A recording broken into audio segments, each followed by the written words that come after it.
La situation actuelle de la ville de Goma est marquée par la crise humanitaire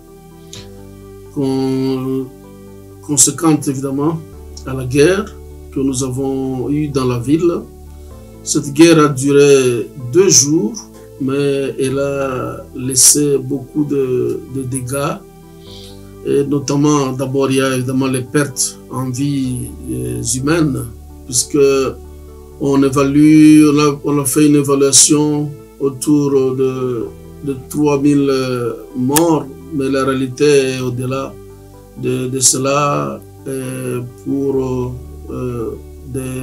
Si nous devons vraiment aller partout où il y a eu des morts, et puis avec des fosses communes qu'il y a autour de la ville, nous devons aller au-delà de 3000 morts. Il y en a qui donnent l'estimation même de 9000 à 10 000 morts. Ça, c'est la première conséquence de la guerre. Et je dois quand même dire que parmi ces morts, il y a des morts des 2 côtés. Il y a eu des morts du côté du gouvernement, du côté de Ouazalendo, ces jeunes que le gouvernement avait armés, mais aussi du côté du M23, puisque la guerre a eu lieu dans la ville de Goma, dans les quartiers de la ville de Goma. Mais actuellement, le drame le plus important, c'est le sort des déplacés de guerre. Vous savez, il y avait autour de 2 millions autour de la ville de Goma, voire plus, et pratiquement tous sont partis. On leur a demandé de partir. Certains ont été forcés de quitter les camps déplacés. Tous ces camps ont été maintenant démantelés. Il en reste encore par-ci, par-là, quelques-uns qui ont résisté, qui nous disent mais où est-ce que nous irons où? Alors ces gens qui sont rentrés dans leur village, en fait, ils sont partis sans rien. Et beaucoup arrivent dans les villages, ils ne retrouvent plus leur maison, ils ne retrouvent plus leur champ. Et même s'ils retrouvent leur champ, il leur faut du temps pour qu'ils arrivent encore à cultiver, à reprendre la vie normale. Ça fait qu'il y a beaucoup de détresse de ces gens, cette population qui est rentrée dans leur village, que ce soit les gens qui sont partis vers Rutshuru, vers le nord, vers Massissi, même vers Minova au sud. Et on a cette grande détresse qui est là. Alors, le troisième élément des dégâts de la guerre, ce sont les destructions. Il y a eu des maisons qui ont été détruites à cause des bombes.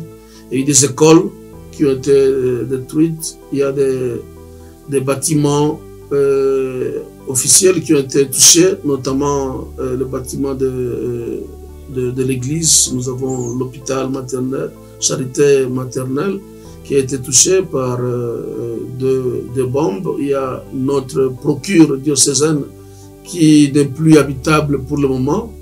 Nous avons maintenant des problèmes pour loger les prêtres à la procure avec la saison de pluie qui arrive. Nous avons le bâtiment de l'hôtellerie et le deuxième bâtiment de l'hôtellerie de la procure, un nouveau bâtiment que je venais d'inaugurer au mois de décembre, qui a été détruit presque en tout cas en entier. Et on ne peut plus y loger des gens. Alors, c'est tout cela qui fait partie des dégâts causés par la guerre. Il y a des écoles, des grandes écoles, comme l'école technique des Salésiens, où la salle de machines a été détruite par des bombes, la salle d'informatique. Nous avons des écoles secondaires aussi, d'autres écoles secondaires, comme l'école Saint-Joseph, du côté de Birere, qui a été détruite, et bien d'autres bâtiments encore qui ont été détruits. Alors, en plus de ça, étant donné que on a mis beaucoup de temps à enterrer les morts, il a commencé à se développer la maladie de choléra et d'autres maladies liées aux problèmes d'hygiène. Alors actuellement, on a ce problème-là avec la maladie de choléra liée aux nombreux morts qu'on a connus. Sans oublier que la population en entier à Goma maintenant a un problème de trouver à manger, ou trouver la nourriture. Même quand on trouve quelque chose au marché, les gens il y a une crise économique qui est consécutive à la guerre. C'est-à-dire que les banques ont été fermées et jusque-là, il n'y a aucune banque qui a ouvert. Les expatriés, les agents ont fui la guerre dans des pays étrangers et ne sont pas encore revenus. Et même les institutions financières comme les coopératives, tout ça c'est encore fermé pour le moment. Nous sommes aussi coupés de Kinshasa, donc pour le moment on ne sait pas d'où on peut avoir de l'argent pour la population. Alors il y a beaucoup de familles qui sont vraiment appauvries actuellement parce que les parents n'ont pas touché leur salaire, ils n'ont pas eu leur salaire et jusqu'à présent ils ne peuvent pas avoir leur salaire puisqu'il n'y a pas d'argent. Dans les institutions, il n'y a pas d'argent. Même dans les institutions de l'État, les institutions privées, les ONG, il n'y en a pas. Il n'y a pas d'argent. Alors ça fait une grande crise économique pour les familles, pour les parents. Aujourd'hui, c'est très difficile. Beaucoup de parents sont angoissés, même traumatisés. Ils ont été traumatisés par la guerre, puisque la guerre a traumatisé tout le monde. Mais encore maintenant, ils sont traumatisés de voir leurs enfants mourir, ne peuvent pas leur donner à manger. Ça, c'est aussi un problème qu'on a actuellement, toujours suite à la guerre que nous avons eue. Alors, au-delà de tout ça, je pense que nous avons aussi un problème très sérieux, comme je viens de l'évoquer, le problème de traumatisme. Il y a la population de Goma actuellement a besoin d'un accompagnement psychosocial, puisque la guerre a laissé beaucoup de traumatisme. Les gens me disent, Monseigneur, on n'a jamais vécu ça. Tellement l'intensité de la guerre. Pendant 2 jours, les gens étaient sous les bombes. Beaucoup de gens ont passé 2 jours sous leur lit à cause des bombes. Alors ça fait qu'il y a un traumatisme qui est là et qui demande quand même un accompagnement sérieux et psychosocial. Et par-dessus tout ça, dans Goma, aujourd'hui, on a un problème humanitaire, tout simplement, puisque les humanitaires sont partis, les ONG sont partis, c'est normal en temps de guerre qu'ils puissent fuir et quitter la ville de Goma. Mais maintenant, on a ce problème de prise en charge humanitaire de la population. Alors, nous souhaiterions en tout cas, ça c'est un appel que je voudrais vraiment faire aux humanitaires de revenir à Goma puisque la population en a besoin.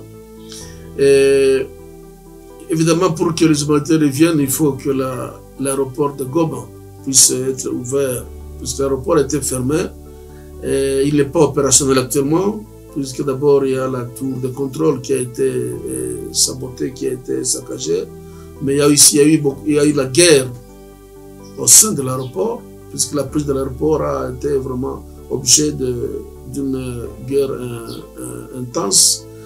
Alors il y a beaucoup de destruction, mais si j'ai bien suivi, il y a moyen de réhabiliter la piste. Donc, mais on a quand même besoin que cet aéroport puisse être ouvert. C'est un lieu, c'est un instrument vital pour la population de Goma, pour toute la ville de Goma. Alors c'est ça l'appel que je peux lancer à la communauté internationale, à toutes les personnes, hommes et femmes de bonne volonté, aux chrétiens, aux croyants, en tout cas partout où on est. Nous sommes dans une situation de détresse très très grande. Nous vivons un drame devant lequel nous nous retrouvons impuissants. Nous retrouvons les mains vides, puisque pour le moment, Goma a vraiment besoin de retrouver le moyen d'avoir de l'argent que les humanitaires puissent revenir, pour que l'aide humanitaire puisse nous revenir encore, que l'aéroport puisse être ouvert. Mais si on peut arriver à ramener l'aide humanitaire par l'aéroport de Goma, peut-être aussi par l'aéroport de Kavumu, puisque Kavumu maintenant est aussi libéré par les troupes de AFC M23. Donc nous avons deux aéroports par lesquels l'aide humanitaire peut nous arriver. Voilà moi l'appel que j'ai à faire aujourd'hui, compte tenu de la situation dramatique et humanitaire que nous vivons ici à Goma. Oui, j'ai un mot par rapport à la population. Je sais que la situation que nous vivons est dramatique. La vie est très très difficile, mais je crois que nous ne devons pas désespérer. Nous devons seulement éviter de sombrer dans des actes de vandalisme, des actes d'immoralité. Je crois que nous devons faire attention. Nous sommes un peuple croyant, alors que nous puissions toujours rester, garder notre foi, mais surtout que nous restions solidaires. Dans le moment de difficulté, il est important de rester solidaire, de rester unis. Ce n'est pas le moment de commencer à revenir sur les réflexes tribalistes, de stigmatisation d'un peuple par rapport à d'autres, d'une tribu par rapport à d'autres. Nous devons plutôt rester solidaires ensemble pour relever le défi. Que malgré tout, les gens n'oublient pas que nous devons travailler nous-mêmes pour notre destin, pour le développement de notre région, pour que la vie puisse redevenir normale petit à petit, avec l'AFC M23 qui sont là aujourd'hui à Goma et à Bukavu. Je vous remercie.